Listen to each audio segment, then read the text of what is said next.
El almirante en servicio pasivo Hugo Unda, ex ministro de Defensa, ex comandante general de la Fuerza Naval y ex jefe del Comando Conjunto de las Fuerzas Armadas, sobre la acción de protección constitucional del presidente de la República contra la resolución del Consejo de Disciplina de la Fuerza Naval, que no lo reconoce como de jerarquía militar, expresó lo siguiente. Veamos. A mí me parece es un abuso de poder. En leyes y reglamentos está especificado claramente quiénes son miembros de Fuerzas Armadas y quiénes no lo son. Quiénes están sujetos a reglamentos internos como la ley de personal de Fuerzas Armadas u otras relativas a personal. El Consejo de Disciplina es un órgano establecido interiormente dentro de Fuerzas Armadas para juzgar, sancionar, si es el caso, a miembros de Fuerzas Armadas, claramente.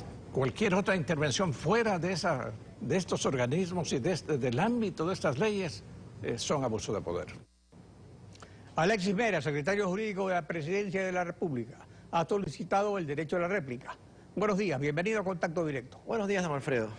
Es muy grave lo que dice el almirante Unda, porque si usted percibe sus palabras, está diciendo de que nadie puede interferir en una decisión que tome un Consejo de Disciplina de la Fuerza Naval, que están fuera del Estado, que no pueden estar controlados por nadie. Eso es grave y refleja un poco la posición de ciertos oficiales en servicio pasivo, ¿no? De que ellos solamente están fuera del Estado y que no pueden ser regulados. El presidente ha presentado una acción de protección porque han vulnerado sus derechos constitucionales. Esto es grave, don Alfredo. Han considerado de que el presidente no es jefe de ellos. Yo lamento ahora a Guillermo Lasso, que lo veo venir acá, cuestionando esta decisión, cuando él pueda ser presidente de la República, si es que algún día la gente vota por él, pero él aspira a hacer eso, y que lo insulten y que no pase nada en este país.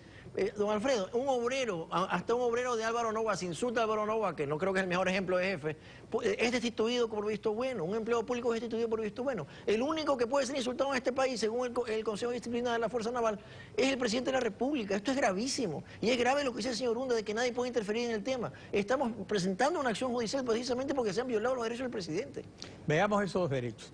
En concordancia con el artículo 88 de la Constitución de la República, que establece la acción de protección, el artículo 39 de la Ley Orgánica de Control Constitucional dispone que la acción de protección tendrá por objeto el amparo directo y eficaz de los derechos reconocidos en la Constitución y tratados internacionales sobre derechos humanos.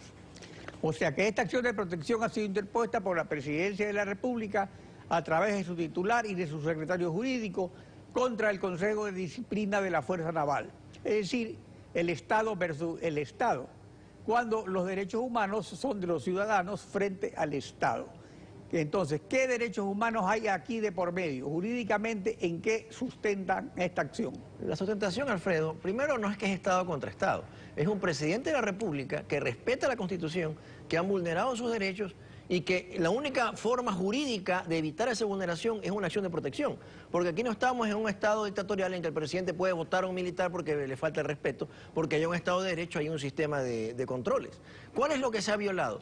La Constitución dice que el presidente es la máxima autoridad de Fuerzas Armadas. Y los consejos de disciplinas de la Fuerza Naval dicen que no, que eso no existe, para ellos no vale, que lo que vale es un reglamento de tercer orden que no determina quién es el superior jerárquico. Dice que cualquier ofensa al superior debe ser castigada, pero en ese espíritu de cuerpo y con el ánimo de ayudar a cierta galladita, ¿no?, de marinos injuriadores, se les ocurre el absurdo argumento de que el presidente no es jefe de ellos. Esto es grave, don Alfredo. Y es grave ahora, lo que dice... Sí. Precisamente, según el artículo 42 de la citada Ley de Control Constitucional, la acción de protección de derechos no procede, numeral quinto, cuando la pretensión del accionante sea la declaración de un derecho. Esa es la pretensión del ente estatal de la Presidencia de la República, la declaración de un derecho. Bueno, estamos diciendo que se ha vulnerado un derecho constitucional. Se ha vulnerado el derecho constitucional del presidente de ser el jefe de las Fuerzas Armadas y ser el legitimado pasivo, la persona que es afectada por una ofensa, que no estamos discutiendo a nivel de la ofensa, estamos discutiendo de que se debe analizar el tema, y no como lo que han hecho el Consejo de Disciplina de la Fuerza Naval, diciendo de que no cabe ninguna revisión. Y también yo rechazo lo que dice el señor Unda, el almirante Unda, de que se ha roto la cadena de mando. Aquí no se ha roto ninguna cadena de mando, no es que el presidente Correa está demandando a los militares porque se le ocurrió. Lo que dicen los reglamentos militares es que el ministro debe solicitar el Consejo de Disciplina y la Fuerza Naval tiene que actuar autónomamente, lo cual hemos respetado. Nosotros hemos respetado todo el andamiaje institucional de las Fuerzas Armadas. Y porque hemos respetado ha pasado esto, porque si no lo respetáramos, ha pasado esto y han ocurrido estos desaciertos que vamos a tener que rectificarlos en la vía judicial. Ahora, veamos textualmente la pretensión del presidente, que es la siguiente. Primero, que se declare la vulneración de su derecho constitucional a la seguridad jurídica consagrado en el artículo 82 de la norma máxima y se anule el procedimiento sustanciado por el Consejo de Disciplina. Dos, que se ratifique que el presidente de la República es la máxima autoridad de las Fuerzas Armadas, superior militar y jerárquico, correspondiéndole el primer escalón de mando según ordenan el numeral 16 del artículo 147 de la Constitución, el artículo 3 de la Ley Orgánica de Defensa Nacional. Y tres, que se disponga la conformación de un nuevo Consejo de Disciplina para que juzgue la conducta del capitán de corbeta Eudin Ortega.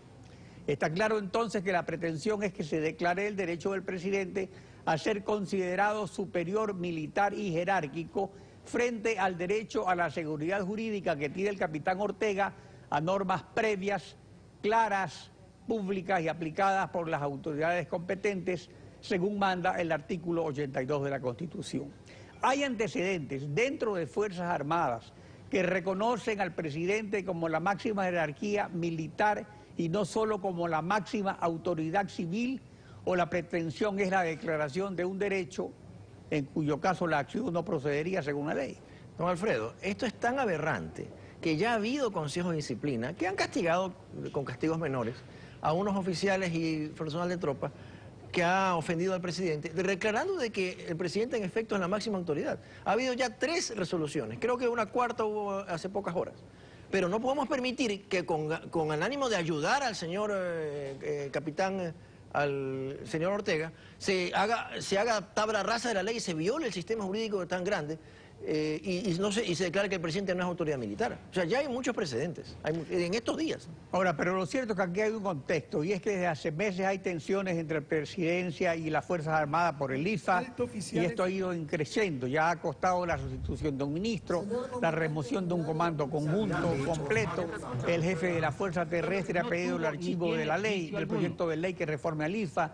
La Comisión de Derechos Laborales de la Asamblea ya aprobó informe para primer debate. Y hoy tendrá lugar una audiencia pública a la que asistirá el presidente de la República y el Consejo de Disciplina de la Fuerza Naval, convocado por una jueza que no es la titular del despacho, sino encargada por acción de personal del Consejo de la Judicatura. Así las cosas. ¿Hasta dónde quiere llegar el presidente? Llegaremos hasta donde la ley lo permite, don Alfredo. No vamos a aceptar estas aberraciones jurídicas como la que ha hecho el Consejo de Disciplina de aquí de Guayaquil. Y vamos a ir a una reforma de las Fuerzas Armadas. Voy a estar esta tarde en la acción, personalmente en la acción de protección. ¿Estará el presidente? El presidente no va a estar. Pero aquí no estamos en un estado de derecho de que no vamos a tenerle miedo a una entidad porque tiene el uso de las armas. Eso es vivir en el siglo XIX. Claro, respecto a un desenlace que no arrastre a la República, sino que termine dentro de la esfera militar, el almirante Unda acotó lo siguiente. Veamos. Ojalá la situación no se agrave más y no se siga como es abusando del poder para alterar, hacer daño al interior de Fuerzas Armadas y se la respete en su organización, en su disciplina y en su papel predominante de mantener tanto el orden interno como el orden internacional. Ahora, ese es el dilema de Fuerzas Armadas. ¿Cuál es el dilema del gobierno? El problema del señor Unda es que también tiene una pensión elevadísima, ¿no? Que no se desmerece con respecto a otros profesionales del país, como los médicos, como los profesores de este país. Y por eso es que estamos tratando de equilibrar esas diferencias, ¿no? Entonces él también es parte interesada en el tema. Pero aquí no es que vamos a llegar a ningún tipo de ruptura institucional. Nosotros vamos a actuar dentro del margen de la ley. La Asamblea y el poder político pueden cambiar las leyes militares. Y yo estoy convencido también que las Fuerzas Armadas saben de que ellos también están dentro de una institucionalidad. Hay oficiales muy serios que saben de que tienen que someterse a las decisiones del poder político. Y en eso iremos, ¿no? Vamos a respetando la ley, pero actuando en el margen de la ley y sin miedo a presiones de ningún tipo. Alexis Mera, secretario jurídico de la Presidencia. Gracias por acompañarnos en Contacto Directo. Gracias, don Alfredo.